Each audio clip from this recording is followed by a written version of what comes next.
जलालुद्दीन नसर ज़ैनब का बड़ा भाई था और इमामा गायबाना तौर पर उससे वाकिफ थी। ज़ैनब उसकी क्लास फेलो थी और उससे इमामा का तारुफ वहीं मेडिकल कॉलेज में हुआ था। चंद माह में ही ये तारुफ अच्छी खासी दोस्ती में बदल गया। उस तारुफ में उसे ये पता चला कि वो लोग 4 भाई बहन थे। जलाल सबसे बड़ा था और हाउस जॉब कर रहा था। ज़ैनब के वालिद बापडा में इंजीनियर थे और उनका घराना काफी मजहबी था। इस्लामाबाद से वापसी पर उसने ज़ैनब से नात पढ़ने वाले उस शख्स के बारे में पूछा।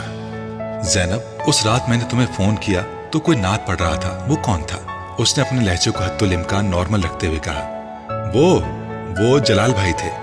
एक मुकाबले में हिस्सा लेने के लिए वो नात याद कर रहे थे। फोन कॉरिडोर में है और उनके कमरे का दरवाजा खुला था, इसलिए आवाज तुम तक पहुंच गई। ज़ैनब ने तफसील से बताया। बहुत अच्छी आवाज है उनकी। हाँ, आवाज तो बहुत अच्छी है उनकी। क़िरात तो नात से भी ज्यादा खूबसूरत करते हैं। बहुत से मुकाबलों में इनाम भी ले चुके हैं। अभी भी कॉलेज में एक मुकाबला होने वाला है, तुम उसमें उन्हें सुनना। ज़ैनब तब ये नहीं जानती थी कि इमामा किस मजहब की थी। वो जिस तरह पर्दे का ख्याल रखती थी, ज़ैनब का ख्याल था कि वो किसी मजहबी घराने से ताल्लुक रखती है। खुद ज़ैनब भी खासे मजहबी घराने से ताल्लुक रखती थी और चादर ओढ़ा करती थी। 2-3 दिन बाद इमामा जलालुन नसर की नात सुनने के लिए अपने फ्रेंड्स को बताए बगैर क्लास बैंक करके नातों के इस मुकाबले में चली गई थी। जलालुन नसर को उस दिन पहली बार उसने देखा था। कॉम्पेयर ने जलालुन नसर का नाम पुकारा और इमामा ने तेज होती धड़कनों के साथ ज़ैनब से मुशाबहत रखने वाले आम सी शक्ल सूरत और दाढ़ी वाले एक 24-25 साल लड़के को स्टेज पर चढ़ते देखा। स्टेज पर सीढ़ियां चढ़ने से लेकर रोस्ट्रम के पीछे आकर खड़े होने तक इमामा ने एक बार भी अपनी नजर जलालुन नसर के चेहरे से नहीं हटाई। उसने उसे सीने पर हाथ बांधे और आंखें बंद करते देखा। कुछ नहीं मांगता शाहों से ये शायदा तेरा, इसकी दौलत है फकत नक्शे कफे पा तेरा। इमामा को अपने पूरे वजूद में एक लहर सी दौड़ती महसूस हुई। हॉल में मुकम्मल खामोशी थी और सिर्फ उसकी खूबसूरत आवाज गूंज रही थी। वो किसी सहरज़दा मामूल की तरह बैठी उसे सुनती रही। उसने कब नात खत्म की, कब वो स्टेज से उतरकर वापस हुआ, मुकाबले का नतीजा क्या निकला, उसके बाद किस किसने नात पढ़ी, किस वक्त सारे स्टूडेंट वहां से गए और किस वक्त हॉल खाली हो गया, इमामा को पता ही नहीं चला। बहुत देर बाद उसे यकदम होश आया था। उस वक्त अपने इर्द गिर्द देखने पर उसे एहसास हुआ कि वो हॉल में अकेली बैठी थी। मैंने कल तुम्हारे भाई को नात पढ़ते सुना, इमामा ने अगले दिन ज़ैनब को बताया। अच्छा, उन्हें पहला इनाम मिला है। ज़ैनब ने उसकी बात पर मुस्कुराकर उसे देखा।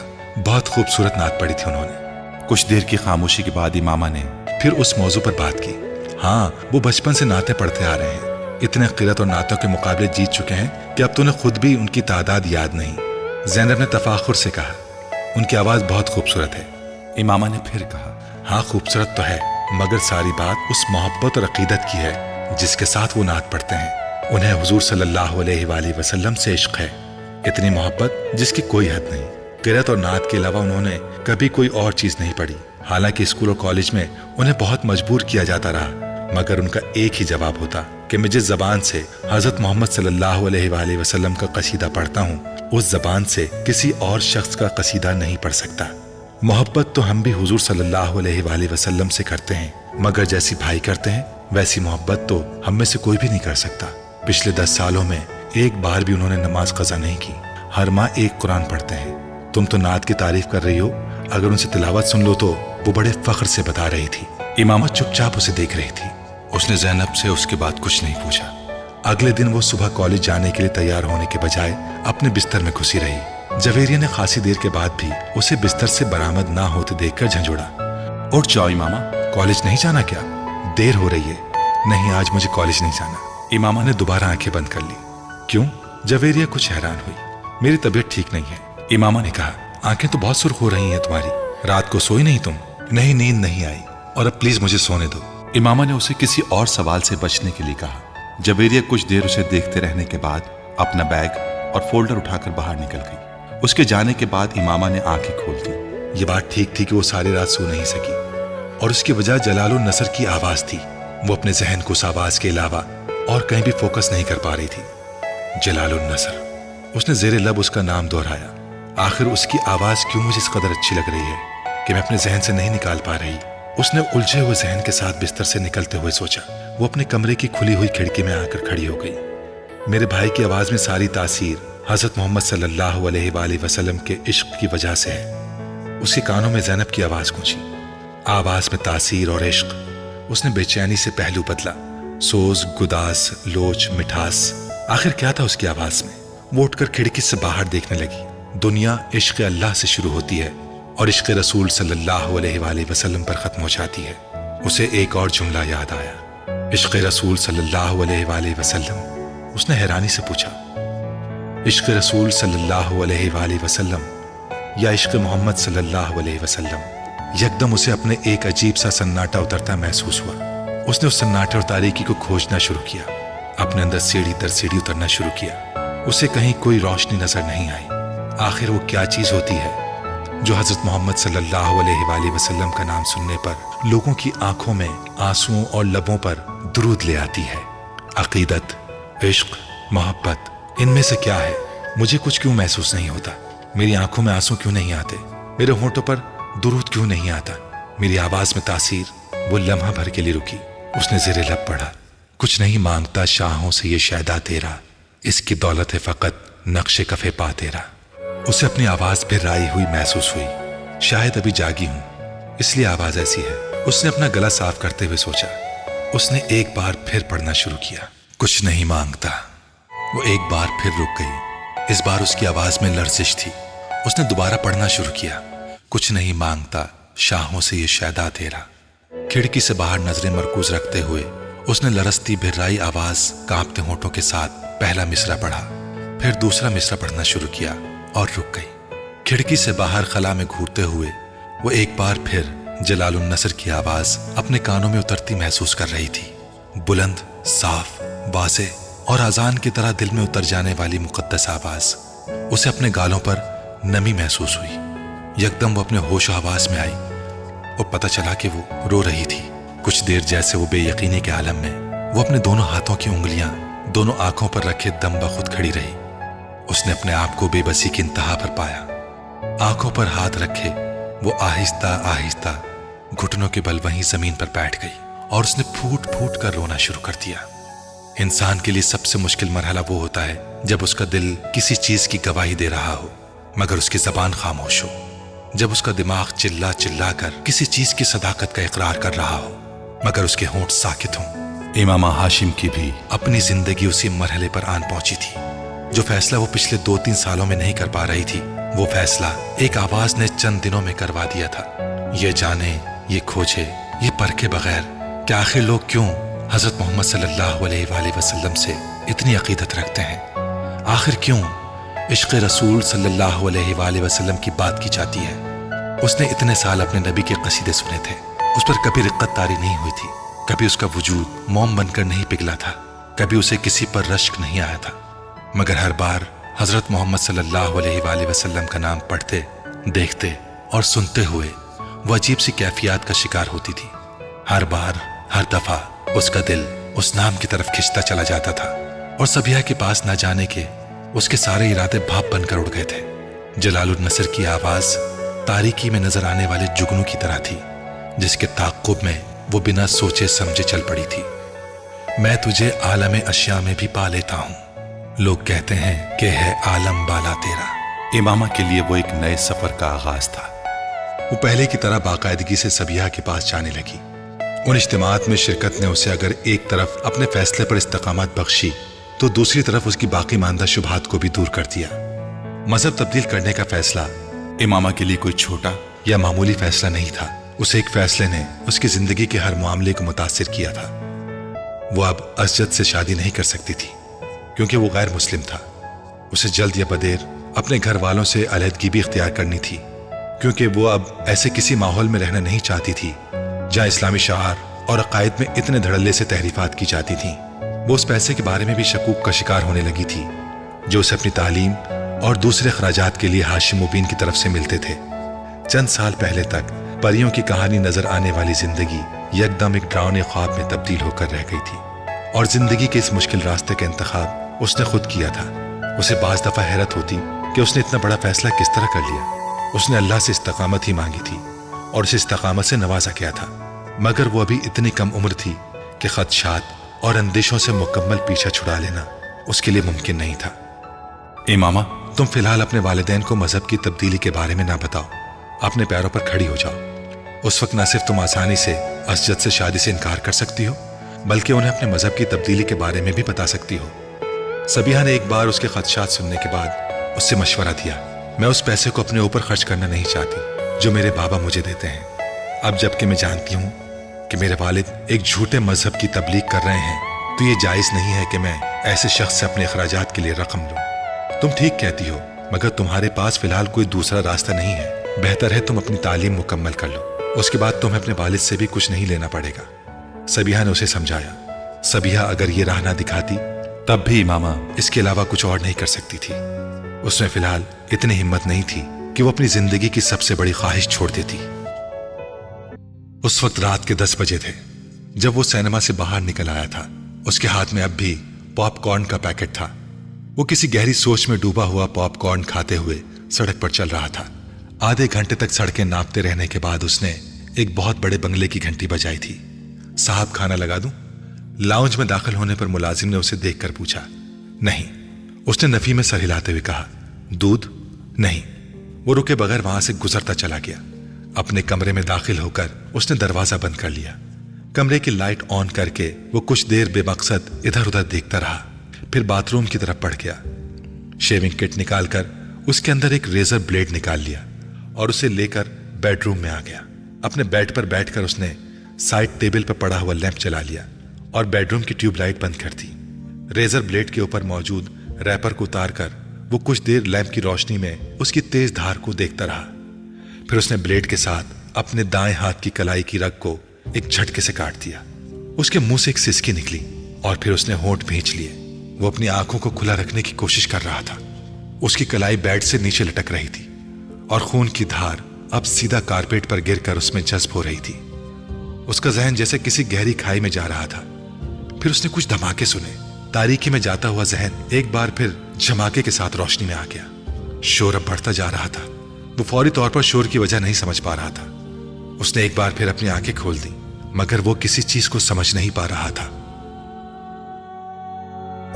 वो सो रही थी जब हड़बड़ाकर उठ बैठी। कोई उसका दरवाजा बजा रहा था। इमामा, इमामा। वसीम दरवाजा बजाते हुए बुलंद आवाज में उसका नाम पुकार रहा था। क्या हुआ? क्यों चिल्ला रहे हो? दरवाजा खोलते ही उसने कुछ हवास बाख्तगी के आलम में वसीम से पूछा, जिसका रंग उड़ा हुआ था। फर्स्ट एड बॉक्स है तुम्हारे पास? वसीम ने उसे देखते ही फौरन पूछा। हाँ, क्यों? वो मजीद परेशान हुई। बस उसे लेकर मेरे साथ आ जाओ। वसीम ने कमरे के अंदर दाखिल होते हुए कहा। क्या हुआ? उसके पैरों के नीचे से जैसे जमीन खिसकने लगी। चूचू ने फिर खुदकुशी की कोशिश की है। अपनी कलाई काट ली है उसने। मुलाजिम आया हुआ है नीचे उसका। मेरे साथ चलो। इमामा ने बेइख्तियार इत्मीनान भरा सांस लिया। तुम्हारे दोस्त को मेंटल हॉस्पिटल में होना चाहिए, जिस तरह की हरकत करता फिरता है। इमामा ने नागवारी से अपने बेड पर पड़ा हुआ दुपट्टा ओढ़ते हुए कहा। मैं तो इसे देखते ही भाग आया हूं। अभी वो होश में था। उसने मुड़कर इमामा को बताया। वो दोनों अब उसके पीछे सीढ़ियां उतर रहे थे। तुम उसे हॉस्पिटल ले जाते। इमामा ने आखिरी सीढ़ी पर पहुंचकर कहा। वो भी ले जाऊंगा, पहले तुम उसकी कलाई वगैरह तो बांधो, खून तो बंद हो। वसीम, मैं उसे कोई बहुत अच्छी किस्म की फर्स्ट एड नहीं दे सकती। पता नहीं उसने किस चीज से कलाई काटी है और जख्म कितना गहरा है।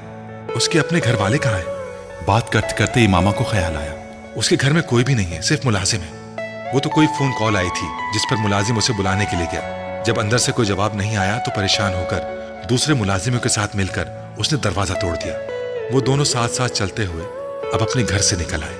तुम्हारा ये दोस्त जो है ना, इमामा ने कुछ नाराजगी के आलम में वसीम के साथ चलते हुए सालार के बारे में कुछ कहना चाहा, मगर वसीम ने गुस्से में पलटकर उसको झड़क दिया। फॉर गॉड सेक, अपनी लानत मलामत बंद नहीं कर सकती तुम। उसकी हालत सीरियस है और तुम उसकी बुराइयों में मसरूफ हो। ऐसी हरकतें करने वालों के लिए मेरे पास कोई हमदर्दी नहीं है। वो दोनों अब सालार के लाउंज में पहुंच चुके थे। चंद कदम चलने के बाद वसीम एक मोड़ मुड़ा और कमरे के अंदर दाखिल हो गया। इमामा उसके पीछे ही थी, मगर फिर जैसे करंट खाकर रुक गई। कमरे के दरवाजे के अंदर दाखिल होते ही सामने कद आदम खिड़कियों पर कुछ मॉडल्स और एक्ट्रेसेस की बड़ी बड़ी उरिया तस्वीरें इस तरह लगाई गई थीं कि एक लम्हे के लिए इमामा को यूं लगा जैसे वो तमाम लड़कियां हकीकी तौर पर उस कमरे में मौजूद हैं। उसका चेहरा सुर्ख हो गया। एक तरफ बेड पर पड़े हुए जख्मी के बारे में उसकी राय कुछ और खराब हो गई। वो तस्वीरें उसके किरदार की पस्ती का एक और सबूत थी और कमरे में 3-4 लोगों की मौजूदगी में उसके लिए वो तस्वीरें खासी खिफ़्फ़त और शर्मिंदगी का बाइस बन रही थीं। उन तस्वीरों से नजरें चुराते हुए वो तेजी से डबल बेड की तरफ आ गई, जहां सालार सिकंदर लेटा हुआ था। वसीम उसके पास बेड पर बैठा फर्स्ट एड बॉक्स खोल रहा था, जबकि इमामा का बड़ा भाई सालार की उस कलाई को बेडशीट के एक लटके हुए कोने के साथ दबाकर खून रोकने की कोशिश कर रहा था, जबकि खुद सालार नशे में डूबे किसी इंसान की तरह अपना दायां हाथ छुड़वाने की कोशिश कर रहा था। वो वसीम और वहां मुलाजिमों से कुछ कह भी रहा था। इमामा के आगे बढ़ते ही उसके बड़े भाई ने उस कुर्सी को छोड़ दिया जिस पर वो बैठे थे। उसके जख्म को देखो, मैंने चादर से खून रोकने की कोशिश की है मगर मैं कामयाब नहीं हुआ। उन्होंने उसकी कलाई इमामा को थमाते हुए कहा। इमामा ने कुर्सी पर बैठते ही उसकी कलाई के गिर्द लिपटा हुआ कोना हटाया। जख्म बहुत गहरा और लंबा था। एक नजर डालते ही उसे अंदाजा हो गया था। सालार ने फिर एक झटके के साथ अपना हाथ खींचने की कोशिश की, मगर इमामा मजबूती से कलाई के कुछ नीचे से उसका बाजू पकड़े रही। वसीम, बस बैंडेज निकाल दो, ये जख्म बहुत गहरा है, यहाँ कुछ नहीं हो सकता। बैंडेज करने से खून रुक जाएगा, फिर तुम लोग इसे हॉस्पिटल ले जाओ। उसने एक नजर नीचे कारपेट पर जज्ब होते हुए खून पर डाली। वसीम तेजी से फर्स्ट एड बॉक्स में से बैंडेज निकालने लगा। सालार ने बेड पर लेटे लेटे अपने सर को झटका दिया और आंखें खोलने की कोशिश की। उसकी आंखों के सामने अब धुंधलाहट सी थी, मगर उसके बावजूद उसने अपने बेड से कुछ फासले पर बैठी हुई उस लड़की और उसके हाथ में मौजूद अपने बाजू को देखा। कुछ मुश्तिल होकर उसने एक और झटके के साथ अपना हाथ उस लड़की के हाथ से आजाद करवाने की कोशिश की।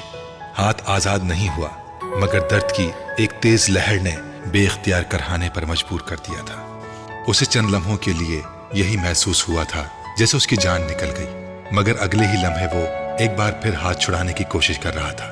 तुम लोग दफा हो जाओ, जाओ, कहां से आ गए हो? उसने कुछ मुश्तिल होकर लड़खड़ाते हुए लहजे में कहा। यह मेरा कमरा है, तुम लोगों को अंदर आने की जुर्रत कैसे हुई? तुम वसीम, तुम दफा हो जाओ। Get lost, just get lost, bloody bastard, उसने बुलंद आवाज में मगर लड़खड़ाती जबान से कहा। इमामा ने उसके मुंह से निकलने वाली गाली को सुना। एक लम्हे के लिए उसके चेहरे का रंग बदला, मगर वो फिर उसका हाथ मजबूती से पकड़े बैठी रही। उसने वसीम से कॉटन लेकर कराहते हुए सालार की कलाई के जख्म पर रख दी, जो हाथ को खींचने और हिलाने से बाज नहीं आ रहा था, और वसीम के हाथ से लेकर लपेटना शुरू कर दिया। सालार ने धुंधलाई आंखों के साथ अपनी कलाई के गिर्द किसी चीज की नरमी को महसूस किया। कुछ बेबसी और झुंझलाहट के आलम में सालार ने अपने बाएं हाथ के जोर से अपने दाएं हाथ को छुड़ाने की कोशिश की थी। धुंधलाई आंखों के साथ उसका आगे बढ़ने वाला बायां हाथ लड़की के सर से टकराया था। उसके सर से न सिर्फ दुपट्टा उतरा था, बल्कि उसके बाल भी खुल गए थे। इमामा ने हड़बड़ा कर उसे देखा, जो एक बार फिर अपना बायां हाथ आगे ला रहा था। इमामा ने अपने बाएं हाथ से उसकी कलाई को पकड़े रखा, जबकि दाएं हाथ में पकड़ी बैंडेज छोड़कर अपनी पूरी कुव्वत से अपना दायां हाथ उसके दाएं गाल पर दे मारा। थप्पड़ इतना जन्नाटेदार था कि एक लम्हे के लिए सालार की आंखों के सामने छाई हुई धुंध छट गई। खुले मोर आंखों के साथ दम बखुद उसने लड़की को देखा था, जो सुर्ख चेहरे के साथ बुलंद आवाज में उससे कह रही थी, अब अगर तुम हिले तो मैं तुम्हारा दूसरा हाथ भी काट दूंगी। सुना तुमने? सालार ने उस लड़की के अक़ब में वसीम को कुछ कहते सुना, मगर वो कुछ समझ नहीं पाया। उसका जहन मुकम्मल तौर पर तारीकी में डूब रहा था। मगर उसने फिर एक आवाज सुनी, नस्वानी आवाज, इसका ब्लड प्रेशर चेक करो। सालार को बेइख्तियार चंद लम्हे पहले अपने गाल पर पड़ने वाला थप्पड़ याद आया। वो चाहने के बावजूद आंखें नहीं खोल सका। वही नस्वानी आवाज एक बार फिर गूंजती थी, मगर इस बार वो उस आवाज को कोई मफहूम नहीं पहना सका। उसका जहन मुकम्मल तौर पर तारीकी में डूब गया था। अगली बार जब उसे होश आया तो वो एक प्राइवेट क्लिनिक में मौजूद था। आंखें खोलकर उसने एक बार फिर अपने इर्द गिर्द देखने की कोशिश की। कमरे में उस वक्त एक नर्स मौजूद थी, जो उसके पास खड़ी ड्रिप को सही करने में मसरूफ थी। सालार ने उसे मुस्कुराते देखा था। वो उससे कुछ कहना चाह रहा था, मगर उसका जहन एक बार फिर तारीकी में डूब गया। दूसरी बार उसे कब होश आया उसे अंदाजा नहीं हुआ, मगर दूसरी बार आंखें खोलने पर उसने उस कमरे में कुछ शनासा चेहरे देखे थे। उसे आंखें खोलते देखकर मम्मी उसकी तरफ बढ़ाई थी। कैसा महसूस कर रहे हो तुम? उन्होंने उस पर झुकते हुए बेताबी से कहा। जस्ट फाइन, सालार ने दूर खड़े सिकंदर उस्मान को देखते हुए धीमे लहजे में कहा। इससे पहले कि उसकी मम्मी कुछ और कहती, कमरे में मौजूद एक डॉक्टर आगे आ गया था। वो उसकी नब्ज चेक करने लगा था। डॉक्टर ने इंजेक्शन लगाने के बाद एक बार फिर उसे ड्रिप लगाई। सालार ने कुछ बेजारी के साथ ये कार्रवाइयां देखी। ड्रिप लगाने के बाद वो सिकंदर उस्मान और उसकी बीवी से बातें करने लगा। सालार उस गुफ्तगू के दौरान छत को घूरता रहा। फिर कुछ देर बाद डॉक्टर कमरे से निकल गया। कमरे में अब बिल्कुल खामोशी थी। सिकंदर उस्मान और उसकी बेगम अपना सर पकड़े बैठे थे। उनकी तमाम कोशिशों और एहतियात के बावजूद ये सालार सिकंदर की खुदकुशी की चौथी कोशिश थी और इस बार वो वाकई मरते मरते बचा था। डॉक्टर्स के मुताबिक अगर चंद मिनटों की ताखिर हो जाती तो वो उसे बचा नहीं सकते थे। सिकंदर और उनकी बीवी को मुलाजिम ने रात 2 बजे सालार की खुदकुशी की इस कोशिश के बारे में बताया था। वो दोनों मियाँ बीवी पूरी रात सो नहीं सके थे। सिकंदर उस्मान ने सुबह फ्लाइट मिलने तक तकरीबन 150 सिगरेट फूंक डाले थे, मगर उसके बावजूद उनकी बेचैनी और इस्तिराब में कमी नहीं हो पा रही थी। मेरी समझ में नहीं आता ये आखिर इस तरह की हरकतें क्यों करता है। आखिर इस पर हमारी नसीहतों और हमारे समझाने का असर क्यों नहीं हुआ। सिकंदर उस्मान ने दौरान सफर कहा, मेरा तो दिमाग फटने लगा है जब मैं उसके बारे में सोचता हूँ। क्या नहीं किया मैंने उसके लिए। हर सहूलत, बेहतरीन तालीम, हत्ता के बड़े से बड़े साइकेट्रिस्ट को दिखा चुका हूँ, मगर नतीजा वही ढाक के 3 पात। मेरी तो समझ में नहीं आता कि मुझसे क्या गलती हो गई है जो मुझे ये सजा मिल रही है। जानने वालों के दरमियान मजाक बन गया हूं मैं इसकी वजह से। सिकंदर उस्मान बहुत परेशान थे।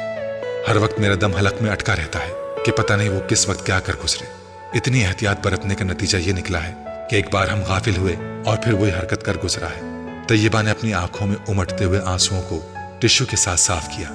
वो दोनों उसी तरह की बातें करते हुए कराची से इस्लामाबाद आए थे, मगर सालार के सामने आकर दोनों को चुप लग गई थी।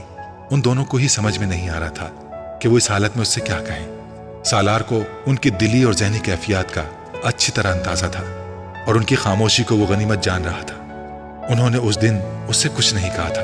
अगले दिन भी वो दोनों खामोश ही रहे थे, मगर तीसरे दिन उन दोनों ने अपनी खामोशी तोड़ दी। मुझे सिर्फ ये बताओ कि आखिर तुम ये सब क्यों कर रहे हो। सिकंदर ने उस रात बड़ी तहम्मुल मिजाजी से उसके साथ गुफ्तगू का आगाज किया था। आखिर तुम्हारे साथ मसला क्या है। तुमने वादा किया था कि तुम ऐसी कोई हरकत नहीं करोगे। मैंने उसी वादे पर तुम्हें स्पोर्ट्स कार भी लेकर दी थी। हर बात मान रहे हैं हम लोग तुम्हारी, फिर भी तुम्हें कतन एहसास नहीं है हम लोगों का, ना खानदान की इज्जत का। सालार उसी तरह चुप बैठा रहा। किसी और का नहीं तो हम दोनों का ही ख्याल करो। तुम्हारी वजह से हमारी रातों की नींदें उड़ गई हैं। तैयबा ने कहा, तुम्हें कोई परेशानी, कोई प्रॉब्लम है तो हमसे डिस्कस करो, हमसे कहो, मगर इस तरह मरने की कोशिश करना। तुमने कभी सोचा है कि अगर तुम इन कोशिशों में कामयाब हो जाते तो हमारा क्या होता। सालार खामोशी से उनकी बातें सुन रहा था। उनकी बातों में कुछ भी नया नहीं था। खुदकुशी की हर कोशिश के बाद वो उनसे इसी तरह की बातें सुनता था। कुछ बोलो, चुप क्यों हो, कुछ समझ आ रहा है तुम्हें। तैयबा ने झुंझला कर कहा। वो उन्हें देखने लगा। माँ बाप को इस तरह जलील करके बड़ी खुशी मिलती है तुम्हें। इस कदर शानदार मुस्तकबिल है तुम्हारा और तुम अपनी अहमकाना हरकतों से अपनी जिंदगी खत्म करने की कोशिश कर रहे हो। लोग तरसते हैं इस तरह के एकेडमिक रिकॉर्ड के लिए। सिकंदर उस्मान ने उसे उसका एकेडमिक रिकॉर्ड याद दिलाने की कोशिश की। सालार ने बेइख्तियार एक जमा ही ली। वो जानता था अब वो उसके बचपन से लेकर उसकी अब तक की कामयाबियों को दोहराना शुरू करेंगे। अगले 15 मिनट उस मौजू पर बोलने के बाद उन्होंने थक कर पूछा, आखिर तुम कुछ बोल क्यों नहीं रहे हो। बोलो। मैं क्या बोलूं, सब कुछ तो आप दोनों ने कह दिया। सालार ने कुछ उकताए हुए अंदाज में कहा, मेरी जिंदगी मेरा पर्सनल मामला है। फिर भी मैंने आपको बताया है कि दरअसल मैं मरने की कोशिश नहीं कर रहा था। सिकंदर ने उसकी बात काटी। तुम जो भी कर रहे थे वो मत करो, हम पर कुछ रहम खाओ। सालार ने नाराजी से बाप को देखा। तुम आखिर ये क्यों नहीं कह देते कि तुम आइंदा ऐसी हरकत नहीं करोगे। फजूल में क्यों बहस करते जा रहे हो। इस बार तैयबा ने उससे कहा, अच्छा ठीक है, नहीं करूंगा ऐसी कोई भी हरकत। सालार ने बेजारी से जैसे उन दोनों से जान छुड़ाने के लिए कहा। सिकंदर ने एक गहरी सांस ली। वो उसके वादे पर मुतमईन नहीं हुए थे, ना वो ना उनकी बीवी, मगर ऐसे वादे लेने के अलावा उनके पास कोई और चारा नहीं था। वो बचपन से अपने इस बेटे पर फख्र करते आ रहे थे, मगर पिछले कुछ सालों से उनका वो फख्र खत्म हो गया था। जितना परेशान उन्हें सालार ने किया था उतना उनके बाकी बच्चों ने मिलकर भी नहीं किया था। अब कैसा है तुम्हारा दोस्त। गए थे तुम उसकी खैरियत दरियाफ्त करने। इमामा वसीम के साथ मार्केट जा रही थी कि अचानक उसे सालार का ख्याल आया। पहले से तो हालत काफी बेहतर है उसकी, शायद कल परसों तक डिस्चार्ज हो जाए। वसीम ने उसे सालार के बारे में तफसीलात से आगाह किया। तुम चलोगी वापसी पर उसको देखने। वसीम को अचानक ख्याल आया। मैं? इमामा हैरान हुई। मैं क्या करूंगी जाकर, खैरियत दरियाफ्त करना, और क्या करना है तुम्हें। वसीम ने संजीदगी से कहा। अच्छा। इमामा ने तामुल से कहा, चलो ठीक है चलेंगे। हालांकि इस तरह के मरीज की अयादत करना फजूल है। उसने लापरवाही से कंधे उचकाते हुए कहा, वैसे मुझे तवक्को थी कि उसके पेरेंट्स हमारे घर आएंगे शुक्रिया वगैरह अदा करने, کہ ہم نے ان کے بیٹے کی جان بچائی، کس قدر بر وقت مدد کی تھی ہم نے، مگر انہوں نے تو بھولے سے ہمارے گھر کا رخ نہیں کیا۔ امامہ نے تبصرہ کیا، تم ان بیچاروں کی کنڈیشن کا اندازہ نہیں کر سکتی، کس منہ سے وہ شکریہ ادا کرنے آئے، اور پھر اگر کوئی یہ پوچھ بیٹھے کہ آپ کے بیٹے نے ایسی حرکت کیوں کی تو وہ دونوں کیا جواب دیں گے؟ وہ بیچارے عجیب مشکل میں پھنسے ہوئے ہیں۔ وسیم نے قدر افسوس کرنے والے انداز میں کہا، ویسے اس کے پیرنٹس نے میرا بہت شکریہ ادا کیا، اور امی اور بابا پرسوں جب اس کی خیریت دریافت کرنے گئے تھے تو انہوں نے وہاں بھی ان دونوں کا بہت شکریہ ادا کیا۔ یہ تو امی اور بابا کی سمجھداری تھی کہ انہوں نے ان سے کوئی سوال نہیں کیا سالار کے بارے میں، ورنہ تو ادھر بھی خاصی خفت کا سامنا کرنا پڑتا۔ وسیم نے گاڑی موڑتے ہوئے کہا، مگر آخر تمہارے اس دوست کا مسئلہ کیا ہے؟ کیوں بیٹھے بٹھائے اس طرح کی احمقانہ حرکتیں کرنے لگتا ہے؟ امامہ نے پوچھا، تم مجھ سے اس طرح پوچھ رہی ہو جیسے وہ مجھے سب کچھ بتا کر یہ سب کچھ کرتا ہے۔ مجھے کیا پتا وہ کس لیے کرتا ہے یا کیوں کرتا ہے؟ تمہارا اتنا گہرا دوست ہے، تم پوچھتے کیوں نہیں اس سے؟ اتنا گہرا بھی نہیں ہے کہ ایسی باتوں کے بارے میں وہ مجھے بتانے لگے، اور ویسے بھی میں کیوں کرے دوں گا؟ ہوگا اس کا کوئی مسئلہ؟ تو پھر بہتر نہیں ہے کہ تم ایسے دوستوں سے کچھ فاصلے پر رہو، ایسے لوگوں سے دوستی اچھی نہیں ہوتی۔ اگر کل کو تم نے بھی اس طرح کی حرکتیں شروع کر دی تو؟ ویسے تم نے اس دن جو حرکت کی تھی وہ اگر اسے یاد رہی تو ہماری دوستی میں خود ہی خاصا فرق آ جائے گا۔ وسیم نے کچھ جتانے والے انداز میں کہا، میں نہیں سمجھتی کہ اسے وہ تھپڑ یاد ہوگا، صحیح طور پر ہوش میں تو نہیں تھا۔ تم نے ذکر کیا اس سے اس بارے میں؟ امامہ نے پوچھا۔ نہیں، مجھ سے کہا تو نہیں، مگر ہو سکتا ہے کہ اسے یاد ہو۔ تم نے اچھا نہیں کیا تھا، اس نے حرکت ہی ایسی کی تھی، ایک تو اپنا ہاتھ کھینچ رہا تھا، دوسرے گالیاں دے رہا تھا، اور اوپر سے میرا دوپٹہ بھی کھینچ لیا۔ اس نے دوپٹہ نہیں کھینچا تھا، اس کا ہاتھ لگا تھا۔ وسیم نے سالار کا دفاع کرتے ہوئے کہا، جو بھی تھا اس وقت تو مجھے بہت غصہ آیا تھا، مگر بعد میں مجھے بہت افسوس ہوا تھا، اور میں نے تو اللہ کا شکر ادا کیا کہ وہ بچ گیا۔ اگر کہیں وہ مر جاتا تو مجھے تو بہت ہی پچھتاوا ہوتا اپنے اس تھپڑ کا۔ امامہ نے قدر معذرت خواہانہ انداز میں کہا، چلو تم آج جا رہی ہو تو معذرت کر لینا۔ وسیم نے مشورہ دیا۔ کیوں ایکسکیوز کروں؟ ہو سکتا ہے اسے کچھ یاد ہی نہ ہو، پھر میں خواہ گڑھے مردے اکھاڑوں، اسے یاد دلاؤں کہ میں نے اس کے ساتھ کیا کیا تھا۔ امامہ نے فوراً کہا، اور فرض کرو اسے سب کچھ یاد ہوا تو کیا ہوگا؟ وہ کون سا ہمارا رشتہ دار ہے کہ اس سے تعلقات خراب ہو جائیں گے یا میل جول میں فرق پڑے گا؟ امامہ نے لاپرواہی سے جواب دیا۔ شاپنگ کرنے کے بعد وسیم اسے کلینک لے آیا جہاں سالار زیر علاج تھا۔ وہ دونوں جس وقت اس کمرے میں داخل ہوئے اس وقت وہ سوپ پینے میں مصروف تھا۔ سالار نے وسیم کے ساتھ آنے والی لڑکی کو دیکھا اور فوراً پہچان لیا تھا، اگرچہ اس رات اس حالت میں وہ اسے شناخت نہیں کر سکا، مگر اس وقت اسے دیکھتے ہی وہ اسے پہچان گیا تھا۔ اپنی ممی سے یہ بات وہ پہلے ہی جان چکا تھا کہ وسیم کی بہن نے اسے فرسٹ ایڈ دی تھی، مگر اسے وہ فرسٹ ایڈ یاد نہیں تھی، بس وہ زناٹے دار تھپڑ یاد تھا جو اس رات اسے پڑا تھا۔ اس لیے امامہ کو دیکھتے ہی وہ سوپ پیتے پیتے رک گیا۔ اس کی چپتی ہوئی نظروں سے امامہ کو اندازہ ہو گیا کہ اسے یقیناً اس رات ہونے والے واقعات کسی نہ کسی حد تک یاد تھے۔ رسم علیک سلیک کے بعد اس کی ممی امامہ کا شکریہ ادا کرنے لگی، جبکہ سالار نے سوپ پیتے ہوئے گہری نظروں سے اسے دیکھا۔ وسیم سے اس کی دوستی کو کئی سال گزر چکے تھے اور اس نے وسیم کے گھر میں امامہ کو بھی کئی بار دیکھا تھا، مگر اس سے پہلے کبھی توجہ نہیں دی تھی۔ اس دن پہلی بار وہ اس پر قدر تنقیدی انداز میں غور کر رہا تھا۔ اس کے دل میں امامہ کے لیے تشکر یا احسان مندی کے لیے کوئی جذبات نہیں تھے۔ اس کی وجہ سے اس کے سارے پلان کا بیڑا غرق ہو گیا تھا۔ امامہ اس کی ممی سے گفتگو میں مصروف تھی، مگر وہ وقتاً فوقتاً اپنے اوپر پڑنے والی اس کی نظروں سے بھی واقف تھی۔ زندگی میں پہلی بار اسے کسی کی نظریں اتنی بری لگی تھیں۔ ایک لمحے کے لیے اس کا دل چاہا وہ اٹھ کر وہاں سے بھاگ جائے۔ سالار کے بارے میں اس کی رائے اور بھی خراب ہو گئی تھی۔ وہ اپنے اس تھپڑ کے لیے معذرت کے ارادے سے وہاں آئی تھی، مگر اس وقت اس کا دل چاہا اسے 2-4 اور تھپڑ لگا دے۔ تھوڑی دیر وہاں بیٹھنے کے بعد فوراً ہی واپس جانے کے لیے اٹھ کھڑی ہوئی، اور واپس جاتے ہوئے اس نے سالار کے ساتھ الیک سلیک کا تکلف بھی نہیں کیا تھا۔ وہ صرف اس کی ممی کے ساتھ دعا سلام کے بعد سالار کی طرف دیکھے بغیر باہر نکل آئی تھی، اور باہر آ کر اس نے سکون کا سانس لیا تھا۔ اس طرح کے دوست بنائے ہوئے ہیں تم نے؟ اس نے باہر نکلتے ہی وسیم سے کہا، جس نے کچھ حیرانی سے اسے دیکھا۔ کیوں؟ اب کیا ہوا؟ اسے دیکھنے تک کی تمیز نہیں ہے، اس بات کا احساس تک نہیں ہے کہ میں اس کے دوست کی بہن ہوں اور اس کے دوست کے ساتھ اس کے کمرے میں موجود ہوں۔ وسیم اس کی بات پر کچھ خفیف سا ہو گیا۔ یہ آدمی اس قابل نہیں کہ اس کی عیادت کے لیے جایا جائے، اور تم اس سے میل جول بند کر دو۔ اچھا ٹھیک ہے، میں محتاط رہوں گا، اب تم بار بار اس بات کو نہ دہراؤ۔ وسیم نے موضوع گفتگو بدلنے کی کوشش کرتے ہوئے کہا۔ امامہ دانستہ طور پر خاموش ہو گئی، مگر سالار اس کے ناپسندیدہ افراد کی لسٹ میں شامل ہو چکا تھا۔ ایک اتفاق ہی تھا کہ وہ ان دنوں کچھ چھٹیاں گزارنے اسلام آباد آئی ہوئی تھی، ورنہ شاید سالار سے اس کا اتنا قریبی اور اتنا ناپسندیدہ تعارف اور تعلق کبھی پیدا نہ ہوتا۔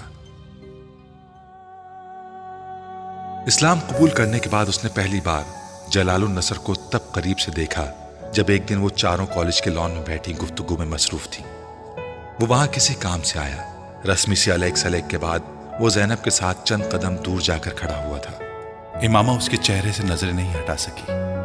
ایک عجیب سی مسرت اور خوشی کا احساس اسے گھیرے میں لے رہا تھا۔ وہ چند منٹ زینب سے بات کرنے کے بعد وہیں سے چلا گیا۔ امامہ اس کی پشت پر نظریں جمائے اس وقت تک اسے دیکھتی رہی جب تک وہ نظروں سے اوجھل نہیں ہو گیا۔ اس کے ارد گرد بیٹھی اس کی فرینڈز کیا باتیں کر رہی تھیں، اسے اس وقت اس کا کوئی احساس نہیں تھا۔ جب وہ اس کی نظروں سے اوجھل ہوا تو یکدم جیسے دوبارہ اپنے ماحول میں واپس آ گئی۔ جلال النصر سے اس کی دوسری ملاقات زینب کے گھر پر ہوئی تھی۔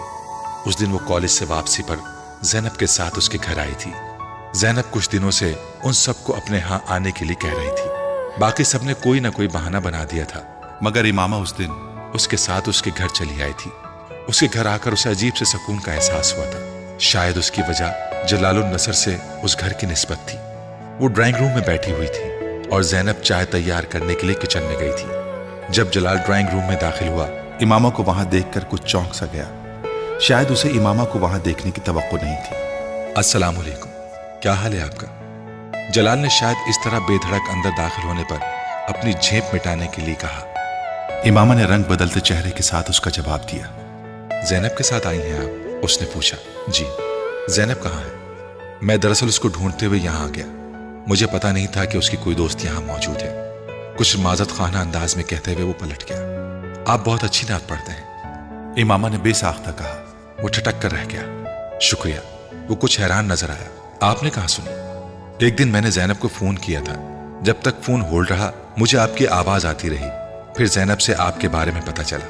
میں اس نعتیہ مقابلے میں بھی گئی تھی جہاں آپ نے وہ نعت پڑھی تھی۔ وہ بے اختیار کہتی چلی گئی۔ جلال النصر کی سمجھ میں نہیں آیا وہ حیران ہو یا خوش۔ بہت اچھی تو نہیں، بس پڑھ لیتا ہوں، اللہ کا کرم ہے۔ اس نے حیرت کے جھٹکے سے سنبھلتے ہوئے سفید چادر میں لپٹی اس دبلی پتلی دراز قامت لڑکی کو دیکھا جس کی گہری سی آنکھیں کوئی بہت عجیب سا تاثر لیے ہوئے تھی۔ اپنی آواز کی تعریف وہ بہت سو سے سن چکا تھا، مگر اس وقت اس لڑکی کی تعریف اس کے لیے قدرے غیر معمولی تھی، اور جس انداز میں اس نے یہ کہا تھا وہ اس سے بھی زیادہ عجیب۔ وہ پلٹ کر ڈرائنگ روم سے باہر نکل گیا۔ وہ ویسے بھی لڑکیوں سے گفتگو میں مہارت نہیں رکھتا تھا، اور پھر ایک ایسی لڑکی سے گفتگو جس سے وہ صرف چہرے کی حد تک واقف تھا۔ امامہ ایک عجیب سی مسرت کے عالم میں وہاں بیٹھی ہوئی تھی۔ اسے یقین نہیں آ رہا تھا کہ اس نے جلال النصر سے بات کی تھی، اپنے سامنے، خود سے اتنے قریب۔ وہ ڈرائنگ روم کے دروازے سے کچھ آگے کارپیٹ پر اس جگہ کو دیکھتی رہی جہاں وہ کچھ دیر پہلے کھڑا تھا۔ تصور کی آنکھ سے وہ اسے ابھی بھی وہیں دیکھ رہی تھی۔ ان کی اگلی ملاقات ہاسپٹل میں ہوئی۔ پچھلی دفعہ اگر امامہ دانستہ طور پر زینب کے گھر گئی تھی تو اس بار یہ اتفاق تھا۔ امامہ رابعہ کے ساتھ وہاں آئی تھی جسے وہاں اپنی کسی دوست سے ملنا تھا۔ ہاسپٹل کے کوریڈور میں فائنل اسٹوڈنٹس کے ایک گروپ میں اس نے جلال النصر کو دیکھا۔ اس کی ایک ہارٹ بیٹ مس ہوئی۔ کوریڈور میں اتنا رش تھا کہ وہ اس کے پاس نہیں جا سکتی تھی، اور اس وقت پہلی بار امامہ کو احساس ہوا کہ اسے سامنے دیکھ کر ان کے لیے رک جانا کتنا مشکل تھا۔ رابعہ کی دوست کے ساتھ بیٹھے ہوئے بھی اس کا دھیان مکمل طور پر باہر ہی تھا۔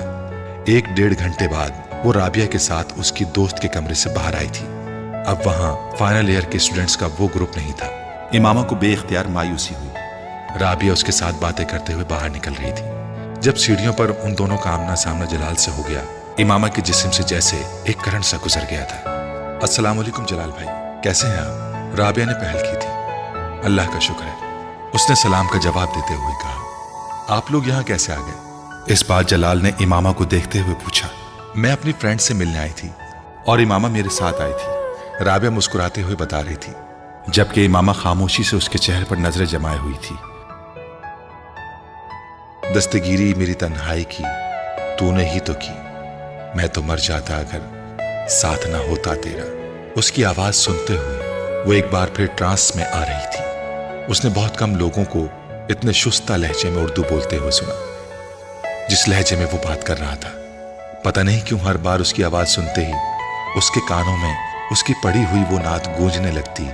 اسے عجیب سا رشک آ رہا تھا اسے دیکھتے ہوئے جلال نے رابعہ سے بات کرتے ہوئے شاید اس کی محویت کو محسوس کیا تھا، اس لیے بات کرتے کرتے اس نے امامہ کی طرف دیکھا اور مسکرایا۔ امامہ نے اس کے چہرے سے نظریں ہٹا لی۔ بے اختیار اس کا دل چاہا تھا وہ شخص کے اور قریب چلی جائے۔ جلال سے نظریں ہٹا کر ارد گرد گزرتے لوگوں کو دیکھتے ہوئے اس نے 3 بار لا حول پڑھی۔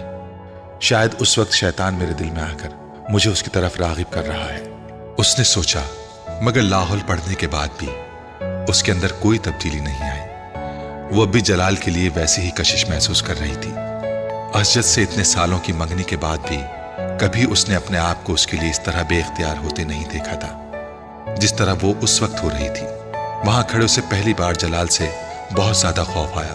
میں کیا کروں گی اگر میرا دل اس آدمی کو دیکھ کر اسی طرح بے اختیار ہوتا رہا؟ آخر اسے دیکھ کر مجھے اس نے جیسے بے بسی کے عالم میں سوچا، میں اتنی کمزور تو کبھی نہیں تھی کہ اس جیسے آدمی کو دیکھ کر اس طرح اس نے اپنے وجود کو موم کا پایا۔ بھائی آپ فارغ ہیں؟ اس رات زینب دروازے پر دستک دے کر جلال کے کمرے میں داخل ہوئی۔ ہاں آ جاؤ۔ اس نے اسٹڈی ٹیبل پر بیٹھے بیٹھے گردن موڑ کر زینب کو دیکھا۔ آپ سے ایک کام ہے۔ زینب اس کے پاس آتے ہوئے بولی۔ کیا کام ہے؟ آپ ایک کیسٹ میں اپنی آواز میں کچھ نعتیں ریکارڈ کر دیں، زینب نے کہا۔ جلال نے حیرت سے اس کی فرمائش سنی۔ کس لیے؟ وہ میری دوست ہے امامہ، اس کو آپ کی آواز بہت پسند ہے، اس لیے اس نے مجھ سے فرمائش کی اور میں نے حامی بھر لی، زینب نے تفصیل بتائی۔ جلال اس فرمائش پر مسکرایا۔ امامہ سے کچھ دن پہلے ہونے والی ملاقات اسے یاد آ گئی۔ یہ وہی لڑکی ہے نا جو اس دن یہاں آئی تھی؟ جلال نے سرسری انداز میں پوچھا۔ ہاں وہی لڑکی ہے، اسلام آباد سے یہاں آئی ہے۔ اسلام آباد سے؟ ہاسٹل میں رہ رہی ہے؟ جلال نے کچھ دلچسپی لیتے ہوئے پوچھا۔ جی ہاسٹل میں رہ رہی ہے، کافی اچھا خاندان ہے اس کا، بہت بڑے انڈسٹریلسٹ ہیں اس کے فادر، مگر امامہ سے مل کر ذرا محسوس نہیں ہوتا، زینب نے بے اختیار امامہ کی تعریف کی۔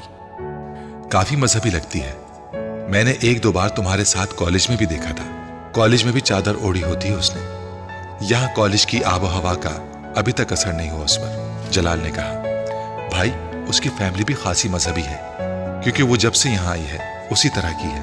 میرا خیال ہے کافی کنزرویٹو لوگ ہیں، لیکن یہ ضرور ہے کہ اس کی فیملی خاصی تعلیم یافتہ ہے، نہ صرف بھائی بلکہ بہنیں بھی۔ یہ گھر میں سب سے چھوٹی ہے، زینب نے تفصیل بتاتے ہوئے کہا۔ تو پھر آپ کب ریکارڈ کر کے دیں گے؟ زینب نے پوچھا۔ تم کل لے لینا، میں ریکارڈ کر دوں گا، جلال نے کہا۔ وہ سر ہلاتے ہوئے کمرے سے نکل گئی۔ جلال کچھ دیر سوچ میں ڈوبا رہا، پھر دوبارہ اس کتاب کی طرف متوجہ ہو گیا جسے وہ پڑھ رہا تھا۔ ان کی اگلی ملاقات لائبریری میں ہوئی۔ اس بار امامہ اسے وہاں موجود دیکھ کر بے اختیار اس کی طرف چلی گئی۔ رسم الگ سلگ کے بعد امامہ نے کہا، میں آپ کا شکریہ ادا کرنا چاہتی تھی۔ جلال نے حیرانی سے اسے دیکھا۔ کس لیے؟ اس کیسٹ کے لیے جو آپ نے ریکارڈ کر کے بھجوائی تھی، جلال مسکرایا۔ نہیں، اس کی ضرورت نہیں، مجھے اندازہ نہیں تھا کہ کبھی کوئی مجھ سے ایسی فرمائش کر سکتا ہے، آپ بہت خوش قسمت ہیں، امامہ نے مدھم آواز میں اسے دیکھتے ہوئے کہا۔ میں؟ کس حوالے سے؟ جلال نے ایک بار پھر حیران ہوتے ہوئے پوچھا۔ ہر حوالے سے، آپ کے پاس سب کچھ ہے، آپ کے پاس بھی تو بہت کچھ ہے۔ وہ جلال کی بات پر عجیب سے انداز میں مسکرائی۔ جلال کو شبہ ہوا کہ اس کی آنکھوں میں کچھ نمی نمودار ہوئی تھی، مگر وہ یقین سے نہیں کہہ سکتا تھا۔ وہ اب نظریں جھکائے ہوئے تھی، پہلے کچھ بھی نہیں تھا، اب واقعی سب کچھ ہے، جلال نے مدھم آواز میں اسے کہتے سنا۔ وہ نہ سمجھنے والے انداز میں اسے دیکھنے لگا۔ آپ اتنی محبت سے رسول صلی اللہ علیہ وآلہ وسلم کا نام لیتے ہیں تو میں سوچتی ہوں کہ میں نے اپنی بات ادھوری چھوڑ دی۔ جلال خاموشی سے اس کی بات مکمل ہونے کا انتظار کرتا رہا۔ مجھے آپ پر رشک آتا ہے۔ چند لمحے بعد وہ آہستہ سے بولی، سب لوگوں کو تو اس طرح کی محبت نہیں ہوتی جیسی محبت آپ کو حضرت محمد صلی اللہ علیہ وآلہ وسلم سے ہے۔ ہو بھی جائے تو ہر کوئی اس طرح محبت کا اظہار نہیں کر سکتا کہ دوسرے بھی رسول صلی اللہ علیہ وآلہ وسلم کی محبت میں گرفتار ہونے لگے۔ محمد صلی اللہ علیہ وآلہ وسلم کو بھی آپ سے بڑی محبت ہوگی۔ اس نے نظریں اٹھائیں، اس کی آنکھوں میں کوئی نمی نہیں تھی۔ شاید مجھے وہم ہوا تھا، جلال نے اسے دیکھتے ہوئے سوچا۔ یہ میں نہیں جانتا، اگر ایسا ہو تو میں واقعی بہت خوش قسمت انسان ہوں۔ میں تو صرف یہ جانتا ہوں کہ مجھے واقعی حضور اکرم صلی اللہ علیہ وآلہ وسلم سے بڑی محبت ہے۔ مجھ جیسے لوگوں کے لیے اتنا ہی کافی ہے، ہر ایک کو اللہ اس محبت سے نہیں نوازتا۔ وہ بڑی رسانیت سے کہہ رہا تھا۔